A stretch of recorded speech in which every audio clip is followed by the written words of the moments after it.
తెలంగాణ కోసమే పుట్టామని చెప్తున్నటువంటి బీఆర్ఎస్ గతంలో టీఆర్ఎస్ తెలంగాణ రాష్ట్ర సమితి ఇప్పుడు ప్రస్తుతం లోక్సభలో ప్రాతినిధ్యమే లేకుండా పోయినటువంటి పరిస్థితి. ఇప్పటి బీఆర్ఎస్ ఇంతటి ఘోర పరాజయాన్ని ఎప్పుడూ చవి చూడలేదు. అటువంటి ఒక దయనీయమైన స్థితిలోకి బీఆర్ఎస్ నాయకత్వం ప్రస్తుతం పడిపోయింది. లోక్సభలో ప్రాతినిధ్యమే పోయింది బీఆర్ఎస్కి.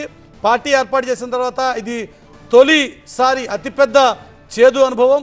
మహబూబ్ నగర్, ఖమ్మం రెండు చోట్ల కూడా రెండో స్థానానికి ఆ పార్టీ పరిమితం అయితే హైదరాబాద్లో 4వ స్థానానికి ఆ పార్టీ పడిపోయినటువంటి పరిస్థితి. మిగిలిన అన్ని స్థానాల్లో కూడా బీఆర్ఎస్ 3వ స్థానంలో నిలిచిపోయినటువంటి పరిస్థితి. మెదక్ మీద మాత్రమే ప్రస్తుతం బీఆర్ఎస్ మొదట్లో కొంత ఆశ పెట్టుకుంది. కానీ మెదక్లో కూడా ఆ పార్టీ 3వ స్థానానికి పరిమితం అయిపోయింది. మెదక్ లోక్సభ స్థానానికి సంబంధించి భారతీయ జనతా పార్టీ అభ్యర్థి రఘునందన్ 35,000 ఓట్ల మెజారిటీలో ఉన్నారు. అధికారిక ప్రకటన మరికొద్ది క్షణాల్లో మనకి రాబోతోంది.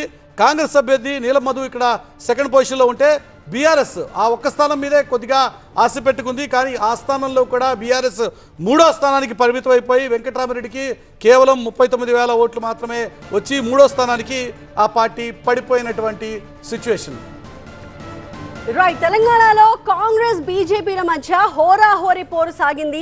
లోక్సభ ఎన్నికల్లో చెరో 8 స్థానాల్లో కాంగ్రెస్ బీజేపీ ప్రస్తుతం స్థానాల్ని కైవసం చేసుకున్నాయి. అవి ఎక్కడెక్కడ అన్నది దేవి మ్యాప్ ద్వారా ఎక్స్ప్లెయిన్ చేస్తుంది. ఎంఐఎం ఒక్క స్థానంలో విజయం సాధిస్తే మిగిలిన 16 స్థానాలు ఎంఐఎం విజయం సాధించడం, ఓవైసీ కన్సిక్యూటివ్ గా 5వ సారి ఓవైసీ విజయాన్ని సాధించారు. మాధవీలత పోటీ ఇస్తుంది అనుకున్నప్పటికీ కూడా 3 లక్షల ఓట్ల ఆధిక్యతతో ఎంఐఎం అధ్యక్షుడు అసదుద్దీన్ ఓవైసీ 5వ సారి విజయాన్ని నమోదు చేసుకున్నారు.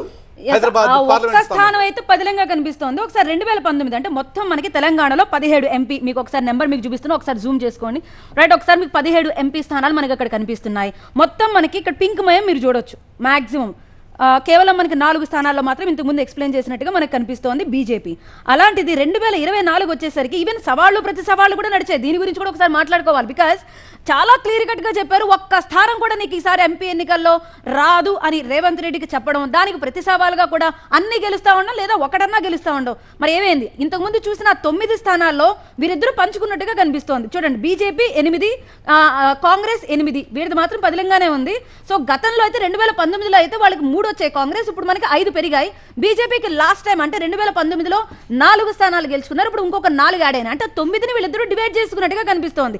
ఎందుకు ఒక్క స్థానం కూడా రాకుండా ఇప్పుడు ఆ సవాల్ను మళ్ళీ ఏమన్నా రివైండ్ చేస్తారా మురళి? ఇంకా రివైండ్ చేసేటువంటి ఆస్కారం లేదు. ఇప్పుడు బీఆర్ఎస్ పూర్తి స్థాయిలో ఒక సంక్షోభంలో పడిపోయింది ఆ పార్టీ అని చెప్పొచ్చు. ఎందుకంటే 2 జాతీయ పార్టీలు ప్రధానంగా ఇక్కడ తలపడుతున్న సందర్భంలో రాష్ట్రంలో ఓటమి పాలైంది. పార్లమెంట్లో ప్రస్తుతం రిప్రజెంటేషన్ లేకుండా పోయింది. అవినీతికి సంబంధించిన ఆరోపణలు ఆ పార్టీ ఎదుర్కొంటోంది. బీఆర్ఎస్గా మారడమే అతిపెద్ద సంక్షోభానికి కారణమని చెప్పి ఆ పార్టీ నాయకత్వం కూడా అంగీకరించి మళ్ళీ తిరిగి వెనకాలని కూడా ఎన్నికల సంఘం నిబంధనల ప్రకారం మళ్ళీ ఆ రకంగా వెళ్ళేటువంటి ఆస్కారం లేదు అన్న విషయాన్ని ఆల్రెడీ కేసీఆర్ ఇదే స్టూడియోలో, మన టీవీ స్టూడియోలోనే అంగీకరించినటువంటి పరిస్థితి. కాబట్టే జాతీయ రాజకీయాల మీద ఫోకస్ పెట్టిన ఆ పార్టీ తెలంగాణ మాతృకుని, తెలంగాణ సంబంధించినటువంటి సెంటిమెంటరీ పక్కకి పట్టేసింది అనేటువంటి ఒక వాతావరణం నెలకొన్న నేపథ్యంలోనే బీఆర్ఎస్ ఇంత పెద్ద సంక్షోభాన్ని చూడాల్సినటువంటి పరిస్థితి. పూర్తిగా లోక్సభలో బీఆర్ఎస్ పార్టీ లేకుండానే పోయింది. మొదటిసారిగా టీఆర్ఎస్ పార్టీ 2001లో ఆవిర్భవించినప్పటి నుంచి ఇప్పటి వరకు కేసీఆర్ కుటుంబానికి ఏదో రూపంలో ప్రత్యక్షంగా పరోక్షంగా కేసీఆర్ కుటుంబం లోక్సభలో ప్రాతినిధ్యం వహిస్తూనే వచ్చింది. అది కేసీఆర్ రూపంలో, కవిత రూపంలో, ఆ తర్వాత ఆ పార్టీకి సంబంధించిన ఆ కుటుంబానికి సంబంధించిన పెద్దల రూపంలో. కానీ మొదటిసారిగా ఈసారి అసలు కేసీఆర్ కుటుంబానికి, బీఆర్ఎస్ పార్టీకి లోక్సభలో ప్రాతినిధ్యమే లేకుండా పోయినటువంటి పరిస్థితి మనం చూస్తున్నాం. బీఆర్ఎస్ పూర్తిగా తీసుకునింది. కార్ మామూలుగా షెడ్డుకు పోతుంది.